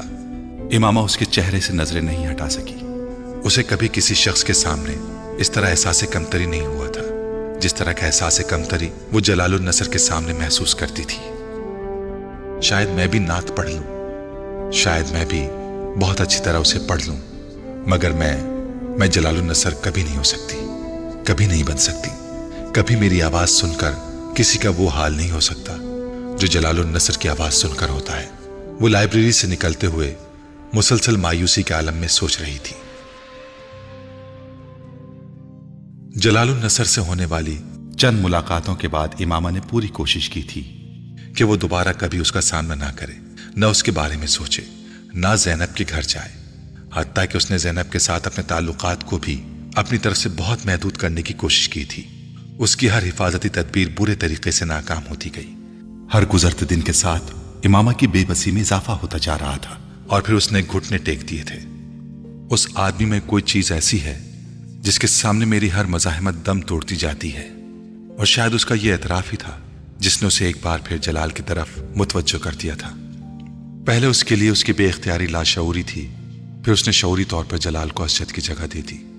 آخر کیا برائی ہے اگر میں اس شخص کا ساتھ چاہوں جس کی آواز مجھے بار بار اپنے پیغمبر صلی اللہ علیہ وآلہ وسلم کی طرف لوٹنے پر مجبور کرتی ہے؟ میں کیوں اس شخص کے حصول کی خواہش نہ کروں جو حضرت محمد صلی اللہ علیہ وآلہ وسلم سے مجھ سے بھی زیادہ محبت رکھتا ہے؟ کیا مذائقہ ہے اگر میں اس شخص کو اپنا مقدر بنائے جانے کی دعا کروں جس کے لیے میں انس رکھتی ہوں اور جس کے کردار سے میں واقف ہوں؟ اگر میں یہ چاہوں کہ میں جلال النصر کے نام سے شناخت پاؤں، اس واحد آدمی کے نام سے جسے سنتے جسے دیکھتے مجھے اس پر رشک آتا ہے، اس کے پاس ہر دلیل ہر توجہ موجود تھی۔ بہت غیر محسوس طور پر وہ ہر اس جگہ جانے لگی جہاں جلال کے پائے جانے کا امکان ہوتا، اور وہ اکثر وہاں پایا جاتا۔ وہ زینب کو اس وقت فون کرتی جب جلال گھر پر ہوتا، کیونکہ گھر پر ہوتے ہوئے فون ہمیشہ وہی ریسیو کرتا۔ دونوں کے درمیان چھوٹی موٹی گفتگو رفتہ رفتہ طویل ہونے لگی، پھر وہ ملنے لگے۔ جبیریہ، رابعہ یا زینب، تینوں کو امامہ اور جلال کے ان بڑھتے ہوئے تعلقات کے بارے میں پتہ نہیں تھا۔ جلال اب ہاؤس جاب کر رہا تھا، امامہ اکثر اس کے ہاسپٹل جانے لگی۔ باقاعدہ اظہار محبت نہ کرنے کے باوجود وہ دونوں اپنے لیے ایک دوسرے کے جذبات سے واقف تھے۔ جلال جانتا تھا کہ امامہ اسے پسند کرتی تھی، اور یہ پسندیدگی عام نوعیت کی نہیں تھی۔ خود امامہ بھی یہ جان چکی تھی کہ جلال اس کے لیے کچھ خاص قسم کے جذبات محسوس کرنے لگا ہے۔ جلال اس قدر مذہبی تھا کہ اس نے کبھی اس بات کا تصور بھی نہیں کیا تھا کہ وہ کسی لڑکی کی محبت میں گرفتار ہو جائے گا۔ نہ صرف یہ کہ وہ محبت کرے گا بلکہ اس طرح اس سے ملا کرے گا، مگر یہ سب کچھ بہت غیر محسوس انداز میں ہوتا گیا۔ اس نے کبھی زینب سے اس بات کا ذکر نہیں کیا کہ اس کے اور امامہ کے درمیان کسی خاص نوعیت کا تعلق ہے۔ اگر وہ یہ انکشاف کر دیتا تو زینب اسے یقیناً امامہ کی اسجد کے ساتھ طے شدہ نسبت سے آگاہ کر دیتی۔ بہت شروع میں ہی وہ امامہ کی ایسی کسی نسبت کے بارے میں جان لیتا تو وہ امامہ کے بارے میں بہت محتاط ہو جاتا، پھر کم از کم امامہ کے لیے اس حد تک انوالو ہونے کا سوال ہی پیدا نہیں ہوتا جس حد تک وہ ہو چکا تھا۔ ان کے درمیان ہونے والی ایسی ہی ایک ملاقات میں امامہ نے اسے پرپوز کیا تھا۔ اسے امامہ کی جرت پر کچھ حیرانی ہوئی تھی، کیونکہ کم از کم وہ خود بہت چاہنے کے باوجود ابھی یہ بات نہیں کہہ سکا تھا۔ آپ کا ہاؤس جاب کچھ عرصے میں مکمل ہو جائے گا، اس کے بعد آپ کیا کریں گے؟ امامہ نے اس دن اس سے پوچھا تھا۔ اس کے بعد میں اسپیشلائزیشن کے لیے باہر جاؤں گا، جلال نے بڑی سہولت سے کہا۔ اس کے بعد واپس آؤں گا اور اپنا ہاسپٹل بناؤں گا۔ آپ نے اپنی شادی کے بارے میں سوچا ہے؟ اس نے اگلا سوال کیا تھا۔ جلال نے حیران مسکراہٹ کے ساتھ اسے دیکھا تھا۔ امامہ، شادی کے بارے میں ہر ایک ہی سوچتا ہے، آپ کس سے کریں گے یہ طے کرنا بھی باقی ہے۔ امامہ چند لمحے خاموش رہی۔ مجھ سے شادی کریں گے؟ جلال دم بخود اسے دیکھنے لگا۔ اسے امامہ سے اس سوال کی توقع نہیں تھی۔ آپ کو میری بات بری لگی ہے؟ امامہ نے اسے گمسم دیکھ کر پوچھا۔ وہ یکدم جیسے ہوش میں آ گیا۔ نہیں، ایسا نہیں ہے، اس نے بے اختیار کہا۔ یہ سوال مجھے تم سے کرنا چاہیے تھا۔ تم مجھ سے شادی کرو گی؟ ہاں، امامہ نے بڑی سہولت سے کہا۔ اور آپ؟ میں ہاں، آف کورس، تمہارے علاوہ میں کسی اور سے شادی کر سکتا ہوں۔ اس نے اپنے جملے پر امامہ کے چہرے پر ایک چمک آتی دیکھی۔ میں ہاؤس جاب ختم کرنے کے بعد اپنے ماں باپ کو تمہارے ہاں بھیجوں گا۔ وہ اس بار جواب میں کچھ کہنے کے بجائے چپ سی ہو گئی۔ جلال، کیا ایسا ہو سکتا ہے کہ میں آپ سے اپنے گھر والوں کی مرضی کے بغیر شادی کر لوں؟ جلال اس کی بات پر ہکا بکا رہ گیا۔ کیا مطلب؟ ہو سکتا ہے میرے پیرنٹس اس شادی پر تیار نہ ہوں۔ کیا تم نے اپنے پیرنٹس سے بات کی ہے؟ نہیں۔ تو پھر تم یہ بات کیسے کہہ سکتی ہو؟ क्योंकि मैं अपने पेरेंट्स को अच्छी तरह जानती हूं। उसने रसानियत से कहा। जलाल एकदम कुछ परेशान नजर आने लगा। इमामा, मैंने कभी सोचा ही नहीं कि तुम्हारे पेरेंट्स को हम दोनों की शादी पर कोई एतराज हो सकता है। मैं तो समझ रहा था कि ऐसा नहीं होगा, मगर ऐसा हो सकता है। आप मुझे सिर्फ ये बताएं कि क्या आप इस सूरत में मुझसे शादी कर लेंगे? जलाल कुछ देर खामोश बैठा रहा। इमामा इस तरह आपके आलम में उसे देखती रही। कुछ देर बाद जलाल ने अपनी खामोशी को तोड़ा। हाँ, मैं तब भी तुमसे ही शादी करूंगा। मेरे लिए यह मुमकिन नहीं कि मैं अब किसी दूसरी लड़की से शादी कर सकूं। मैं कोशिश करूंगा कि तुम्हारे पेरेंट्स इस शादी पर रजामंद हो जाएं, लेकिन अगर वो नहीं होते तो फिर हमें उनकी मर्जी के बगैर शादी करनी होगी। क्या आपके पेरेंट्स इस शादी पर रजामंद हो जाएंगे? हाँ, मैं उन्हें मना लूंगा। वो मेरी बात नहीं टालते, जलाल ने फखरी अंदाज में कहा।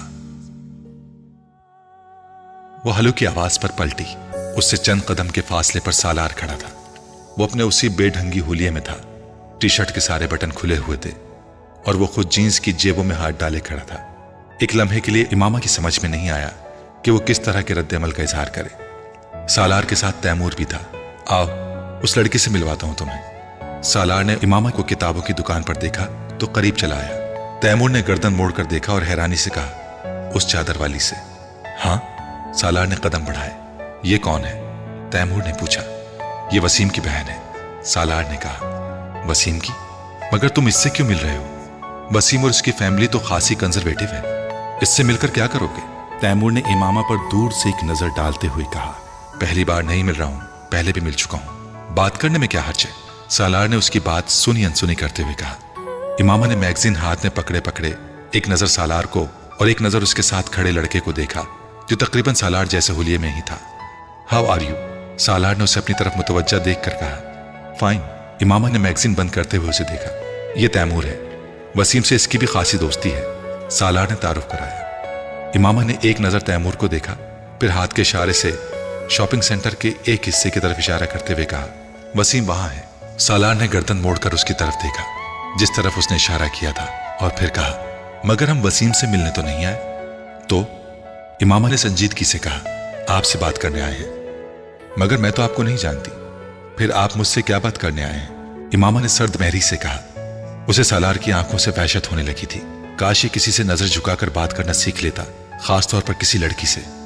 उसने मैगजीन दोबारा खोल लिया। आप मुझे नहीं जानती? सालार मजाक उड़ाने वाले अंदाज में हंसा।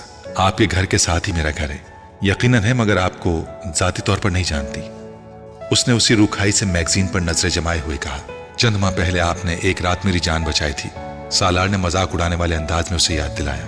मेडिकल की स्टूडेंट होने की हैसियत से यह मेरा फर्ज था। मेरे सामने कोई भी मर रहा हो, मैं यही करती। अब मुझे एक्सक्यूज करें, मैं कुछ मसरूफ हूं। सालार उसके कहने के बावजूद टस से मस नहीं हुआ। तैमूर ने उसके बाजू को हौले से खींचकर चलने का इशारा किया। शायद उसे वसीम के हवाले से इमामा का लिहाज था, मगर सालार ने अपना बाजू छुड़ा लिया। मैं उस रात आपकी मदद के लिए शुक्रिया अदा करना चाहता था, हालांकि आपने मुझे प्रोफेशनल तरीके से ट्रीटमेंट नहीं दिया था। इस बार सालार ने संजीदगी से कहा। इमामा ने उसकी बात पर मैगजीन से नजरें हटाकर उसे देखा। आपका इशारा अगर उस थप्पड़ की तरफ है तो हाँ, वो बिल्कुल प्रोफेशनल नहीं था और मैं उसके लिए माजरत करती हूँ। मैंने उसे माइंड नहीं किया, मेरा इशारा उस तरफ नहीं था, सालार ने लापरवाही से कहा। मुझे तवक्को थी कि आप उस थप्पड़ को माइंड नहीं करेंगे, क्योंकि उसी के मुस्तहिक थे, एक नहीं 10। उसने जुमले का आधा हिस्सा जब्त कर लिया। वैसे आपका इशारा किस तरफ था? बेहद थर्ड क्लास तरीके से बैंडेज की थी आपने मेरी, और आपको प्रॉपर तरीके से ब्लड प्रेशर चेक करना नहीं आता, सालार ने लापरवाही से कहते हुए च्युइंगम की एक स्टिक अपने मुंह में डाली। इमामा के कान की लोएं सुर्ख हो गई। वो पलकें झपकाए बगैर उसे देखती रही। अफसोसनाक बात है कि एक डॉक्टर को ऐसे मामूली काम नहीं आते हों जो किसी भी आम आदमी को आते हैं। इस बार उसका अंदाज फिर मजाक उड़ाने वाला था। मैं डॉक्टर नहीं हूं, मेडिकल के इब्तिदाई सालों में हूं, पहली बात। और जहां तक अनप्रोफेशनल होने का ताल्लुक है तो अगली बार सही। आपने तो अभी इस तरह की कई कोशिशें करनी है। मैं आहिस्ता आहिस्ता आप पर प्रैक्टिस करके अपना हाथ साफ कर लूंगी। एक लम्हे के लिए कुछ नहीं बोल सका, फिर उसके चेहरे पर मुस्कुराहट उभरी, यूं जैसे वो उसकी बात पर महसूस हुआ था, मगर शर्मिंदा नहीं। उसने उसका इजहार भी कर दिया। अगर आप मुझे शर्मिंदा करने की कोशिश कर रही हैं तो आप इसमें नाकाम होंगी। मैं जानती हूं आप शर्मिंदा नहीं होते, ये सिर्फ इंसानों में होती है। इमामा ने उसकी बात काट दी। आपके ख्याल में मैं क्या हूं? सालार ने उसी अंदाज में कहा। पता नहीं, एक वेट इस बारे में आपको ज्यादा बेहतर गाइड कर सकेगा। वो इस बार उसकी बात पर हंसा। 2 पैरों पर चलने वाले जानवर को हर मेडिकल डिक्शनरी इंसान कहती है, और मैं 2 पैरों पर चलता हूं। रीछ से लेकर कुत्ते तक हर 4 पैरों वाला जानवर 2 पैरों पर चल सकता है, अगर उसे जरूरत पड़े या उसका दिल चाहे तो। मगर मेरे 4 पैर नहीं, और फिर मैं जरूरत के वक्त नहीं, हर वक्त ही 2 पैरों पर चलता हूं। सालार ने अजीब अंदाज में अपने लफ्जों पर जोर देते हुए कहा, यह आपकी खुशकिस्मती है कि आपके 4 पैर नहीं हैं, इसीलिए मैंने आपको वेट से मिलने को कहा। वो आपको आपकी खुसूसियत के बारे में सही बताएगा। इमामा ने सर्द आवाज में कहा। वो उसे जिच करने में वाकई कामयाब हो चुका था। वैसे जितनी अच्छी तरह से आप जानवरों के बारे में जानती हैं, आप एक बहुत अच्छी वेट साबित हो सकती हैं। आपके इल्म से खासा मुतासिर हुआ हूं मैं। इमामा के चेहरे की सुर्खी में कुछ और इजाफा हो गया। अगर आप मेरी वेट बन जाएं तो मैं आपके बताए हुए मशवरे के मुताबिक आप ही के पास आया करूंगा, ताकि आप मेरे बारे में रिसर्च करके मुझे बता सकें। सालार ने बड़ी संजीदगी से कहा। वो इसकी बात के जवाब में कुछ नहीं कह सकी, सिर्फ उसे देख कर रह गई। वो जरूरत से कुछ ज्यादा ही मुंह फट था, और ऐसे शख्स के साथ लंबी गुफ्तगू करना आ बैल मुझे मार के मुतरादिफ था, और वो ये हिमाकत कर चुकी थी। वैसे आप क्या फीस चार्ज करेंगी? वो बड़ी संजीदगी से पूछ रहा था। ये वसीम बता देगा। इमामा ने इस बार उसे धमकाने की कोशिश की। चलें ठीक है, मैं वसीम से पूछ लूंगा, इस तरह तो खासी आसानी हो जाएगी। वो उसकी धमकी को समझने के बावजूद मरऊब नहीं हुआ, और उसने इमामा को यह जता भी दिया। तैमूर ने एक बार फिर उसका बाजू पकड़ लिया। आओ सालार चलते हैं, मुझे एक जरूरी काम याद आ रहा है। उसने उजलत के आलम में सालार को अपने साथ तकरीबन घसीटने की कोशिश की, मगर सालार ने तवज्जो नहीं दी। चलते हैं यार, इस तरह खींचो तो मत। वो इस तरह कहते हुए एक बार फिर इमामा की तरफ मुतवज्जे हो गया। बहरहाल ये सब मजाक था। मैं वाकई आपका शुक्रिया अदा करने आया था। आपने और वसीम ने काफी मदद की मेरी। गुड बाय, वो कहते हुए वापस मुड़ गया। इमामा ने बेइख्तियार एक सुकून का सांस लिया। वो शख्स वाकई क्रैक था। उसे हैरत हो रही थी कि वसीम जैसा शख्स कैसे उस आदमी के साथ दोस्ती रख सकता है। वो एक बार फिर मैगजीन के वर्क उलटने लगी। सालार आया था तुम्हारे पास? वसीम ने उसके पास आकर पूछा। दूर से सालार और तैमूर को देख लिया था। हाँ। इमामा ने एक नजर उसे देखा और एक बार फिर मैगजीन देखने लगी। क्या कह रहा था? वसीम ने कुछ तजस्सुस से पूछा। मुझे हैरत होती है कि तुमने उस जैसे शख्स के साथ दोस्ती कैसे कर ली। मैंने जिंदगी में इससे ज्यादा बेहुदा और बदतमीज लड़का नहीं देखा। इमामा ने उखड़े हुए लहजे में कहा। मेरा शुक्रिया अदा कर रहा था और साथ मुझसे कह रहा था कि मुझे बैंडेज तक ठीक से करनी नहीं आती, ना मैं ब्लड प्रेशर चेक कर सकती हूँ। वसीम के चेहरे पर मुस्कुराहट आई। उसको दफा करो, ये अकल से पैदल है। मेरा तो दिल चाह रहा था कि मुझे 2 हाथ और लगाऊं, उसके होश ठिकाने आ जाए।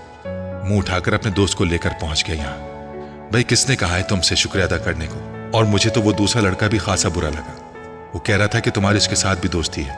इमामा को अचानक याद आया। दोस्ती तो नहीं, बस जान पहचान है। वसीम ने वजाहत पेश की।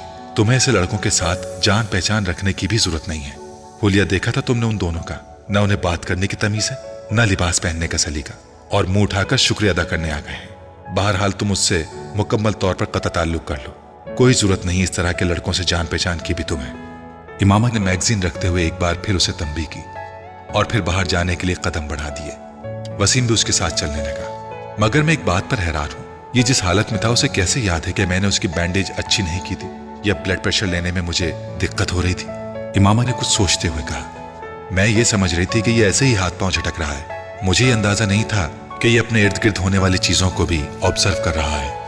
ऐसे बैंडेज वाकई खराब की थी तुमने, और अगर मैं तुम्हारी मदद ना करता तो ब्लड प्रेशर की रीडिंग लेना भी तुम्हें नहीं आती। कम से कम इस बारे में जो भी कह रहा था ठीक कह रहा था। वसीम ने मुस्कुराते हुए कहा। हाँ मुझे पता है, इमामा ने इतराफ करने के अंदाज में कहा, मगर मैं उस वक्त बहुत नर्वस थी। मैं पहली बार इस तरह की सूरत हाल का शिकार हुई थी। फिर उसके हाथ से निकलने वाला खून मुझे और खौफजदा कर रहा था, और ऊपर से उसका रवैया। किसी खुदकुशी करने वाले इंसान को इस तरह की हरकतें करते नहीं देखा था मैंने। और तुम डॉक्टर बनने जा रही हो, वो भी काबिल और नामवर डॉक्टर, ना काबिल यकीन। वसीम ने तबसरा किया। अब कम से कम तुम इस तरह की बातें ना करो। इमामा ने एहतजाज किया। मैंने इसलिए तुम्हें यह सब नहीं बताया कि तुम मजाक उड़ाओ। वो लोग पार्किंग एरिया में पहुंच गए थे। कुछ दिनों से वो जलाल और ज़ैनब के रवैये में अजीब सी तब्दीली देख रही थी। वो दोनों उससे बहुत उखड़े उखड़े रहने लगे थे। एक अजीब सा तनाव था जो वो अपने और उनके दरमियान महसूस कर रही थी। उसने 1-2 बार जलाल को हॉस्पिटल फोन किया, मगर हर बार उसे यही जवाब मिलता कि वो मसरूफ है। वो जैनब को अगर कॉलेज से लेने भी आता तो पहले की तरह उससे नहीं मिलता था। अगर मिलता भी तो सिर्फ रस्मी अलग सलेग के बाद वापस चला जाता। वो शुरू में उस तब्दीली को अपना वहम समझती रही, मगर फिर ज्यादा परेशान होने पर वो एक दिन जलाल के हॉस्पिटल चली आई। जलाल का रवैया बेहद सर्द था। इमामा को देखकर उसके चेहरे पर मुस्कुराहट तक नहीं आई। काफी दिन हो गए थे हमें मिले हुए, इसलिए मैं खुद चली आई। इमामा ने अपने सारे अंदेशों को झटकने की कोशिश करते हुए कहा, मेरी तो शिफ्ट शुरू हो रही है। इमामा ने हैरानी से उसे देखा। जैनब बता रही थी कि इस वक्त आपकी शिफ्ट खत्म होती है, मैं इसीलिए इस वक्त आई हूं। वो एक लम्हे के लिए खामोश रहा, फिर उसने कहा, हाँ सही है, मगर आज मेरी कोई और मसरूफियत है। मैं उसका मुंह देखकर रह गई। जलाल, आप किसी वजह से मुझसे नाराज हैं? एक लम्हे के तवक्कुफ के बाद उसने कहा, नहीं, मैं किसी से नाराज नहीं हूं। जलाल ने उसे रूखाई से कहा कि आप 10 मिनट बाहर आकर मेरी बात सुन सकते हैं। जलाल कुछ देर उसे देखता रहा, फिर उसने अपना ओवरऑल अपने बाजू पर डाल लिया और कुछ कहे बगैर कमरे से बाहर निकल आया। बाहर जाते ही जलाल ने अपने रिस्ट वॉच पर एक नजर दौड़ाई। ये शायद उसके लिए बात शुरू करने का इशारा था। आप मेरे साथ इस तरह मिसबिहेव क्यों कर रहे हैं? क्या मिसबिहेव कर रहा हूं? जलाल ने अक्खड़ अंदाज में कहा, आप बहुत दिनों से मुझे इग्नोर कर रहे हैं। हाँ, कर रहा हूं। इमामा को तवक्को नहीं थी कि वो इतनी सफाई से इस बात का एतराफ करेगा। क्योंकि मैं तुमसे मिलना नहीं चाहता। वो कुछ लम्हों के लिए कुछ नहीं बोल सकी। क्यों? ये बताना जरूरी नहीं, उसने उसी तरह अक्खड़ अंदाज में कहा। मैं जानना चाहती हूं कि आपका रवैया एकदम क्यों तब्दील हो गया है। कोई ना कोई वजह तो होगी इसकी। इमामा ने कहा, हाँ वजह है, मगर मैं तुम्हें बताना जरूरी नहीं समझता। बिल्कुल उसी तरह जिस तरह तुम बहुत सी बातें मुझे बताना जरूरी नहीं समझती। मैं वो उसका मुंह देखने लगी।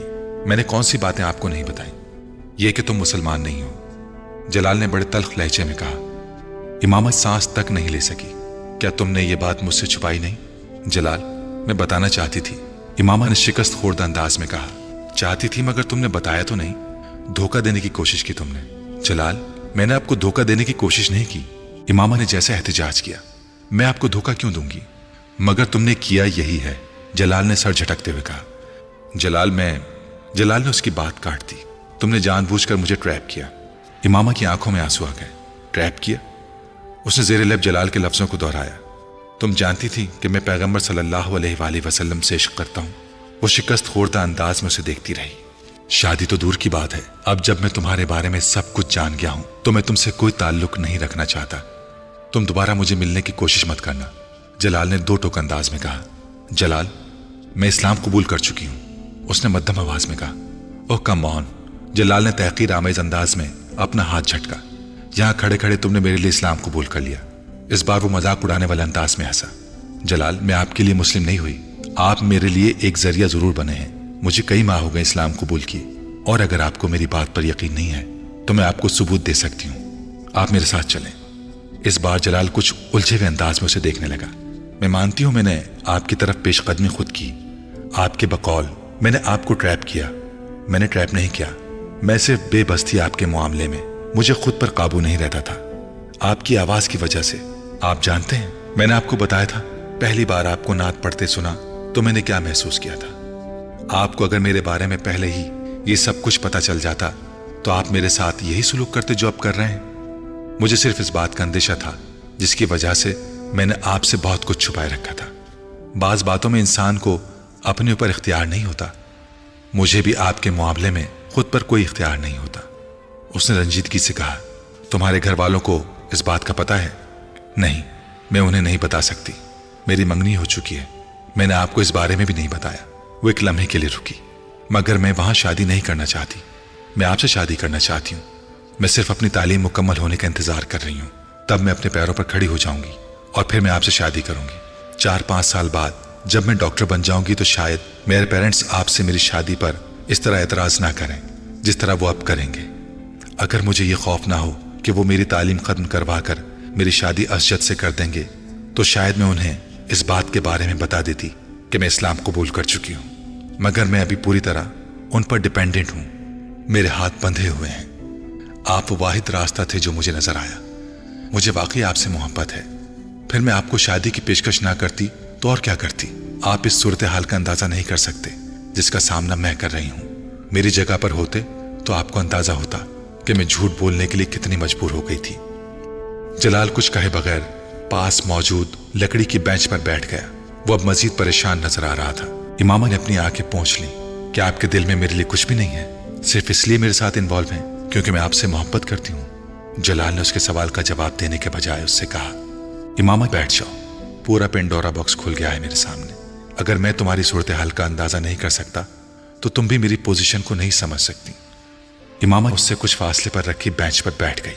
मेरे वालिदैन कभी गैर मुस्लिम लड़की से मेरी शादी नहीं करेंगे, कतई नजर इसके कि मैं उससे मोहब्बत करता हूं या नहीं। जलाल, मैं गैर मुस्लिम नहीं हूं, तुम अब नहीं हो, मगर पहले तो थी, और फिर तुम्हारा खानदान। मैं उन दोनों चीजों के बारे में कुछ नहीं कर सकती, इमामा ने बेबसी से कहा। जलाल ने जवाब में कुछ नहीं कहा। कुछ देर वो दोनों खामोश रहे। क्या आप अपने पेरेंट्स की मर्जी के बगैर मुझसे शादी नहीं कर सकते? कुछ देर बाद इमामा ने कहा, यह बहुत बड़ा कदम होगा। जलाल ने नफी में सर हिलाते हुए कहा, और बिलफर्जी काम करने का सोच भी लूं तो भी नहीं हो सकता। तुम्हारी तरह मैं भी अपने पेरेंट्स पर डिपेंडेंट हूं। जलाल ने अपनी मजबूरी बताई। मगर आप हाउस जॉब कर रहे हैं, चंद सालों में एस्टेब्लिश हो जाएंगे। इमामा ने कहा, मैं हाउस जॉब के बाद स्पेशलाइजेशन के लिए बाहर जाना चाहता हूं, और ये मेरे पेरेंट्स की माली मदद के बगैर नहीं हो सकता। स्पेशलाइजेशन के बाद ही वापस आकर अपनी प्रैक्टिस एस्टेब्लिश कर सकता हूं। 3-4 साल अपनी स्टडीज खत्म करने में भी लग जाएंगे। जलाल ने उसे याद दिलाया। फिर इमामा ने उसे मायूसी से देखा। फिर यह कि मुझे सोचने का वक्त हो, शायद मैं कोई रास्ता निकाल सकूं। तुम्हें छोड़ना नहीं चाहता, मगर मैं अपना करियर भी खराब नहीं कर सकता। मेरा प्रॉब्लम सिर्फ यह है कि मेरे पास कुछ भी नहीं है। जो कुछ है माँ बाप का है, और वो अपनी सारी जमा पूंजी मुझ पर खर्च कर रहे हैं, ये सोचकर कि मैं कल को उनके लिए कुछ करूंगा। वो बात करते करते रुका। क्या ऐसा नहीं हो सकता कि तुम्हारे वालिदैन अपनी मर्जी से तुम्हारी शादी मुझसे कर दें? इस सूरत में कम से कम मेरे वालिदैन को ये एतराज तो नहीं होगा कि तुमने अपने वालिदैन की मर्जी के खिलाफ उन्हें बताए बगैर मुझसे शादी की। वो जलाल का चेहरा देखने लगी। मैं नहीं जानती ऐसा हो सकता है या नहीं, मैं कुछ भी नहीं कह सकती। वो मेरी बात मानेंगे या नहीं, मैं। इमामा ने कुछ मायूसी के आलम में बात अधूरी छोड़ दी। जलाल बात मुकम्मल होने का इंतजार करता रहा। मेरी फैमिली में आज तक किसी लड़की ने अपनी मर्जी से बाहर किसी लड़के से शादी नहीं की। मैं ये नहीं बता सकती कि उनका रद्द अमल क्या होगा, मगर मैं ये जरूर बता सकती हूँ कि उनका रद्द अमल बहुत बुरा होगा, बहुत बुरा। वो मुझसे बहुत मोहब्बत करते हैं, लेकिन मुझे ये इजाजत नहीं दे सकते कि मैं इतना बड़ा कदम उठाऊं। आपको अंदाजा होना चाहिए मेरे बाबा को कितनी शर्मिंदगी और बेइज्जती का सामना करना पड़ेगा। सिर्फ मेरे लिए तो वो सब कुछ नहीं बदल देंगे। अगर मुझे अपनी फैमिली से मदद की तवक्को होती तो मैं घर से बाहर सहारों की तलाश में होती, ना ही आपसे इस तरह की मदद मांग रही होती। धीमे लहजे में अपनी आवाज की लर्जिश पर काबू पाते हुए उसने जलाल से कहा, इमामा, मैं तुम्हारी मदद करूंगा। मेरे पेरेंट्स मेरी बात नहीं टालेंगे। समझाने में कुछ वक्त लगेगा, मगर मैं तुम्हारी मदद करूंगा। मैं उन्हें मना लूंगा। तुम ठीक कहती हो, मुझे तुम्हारी मदद करनी चाहिए। वो पुरसोच मगर उलझे हुए अंदाज में उससे कह रहा था। इमामा को अजीब सी ढारस हुई। उसे जलाल से यही तवक्को थी। इमामा ने सोचा, मेरा इंतखाब गलत नहीं है।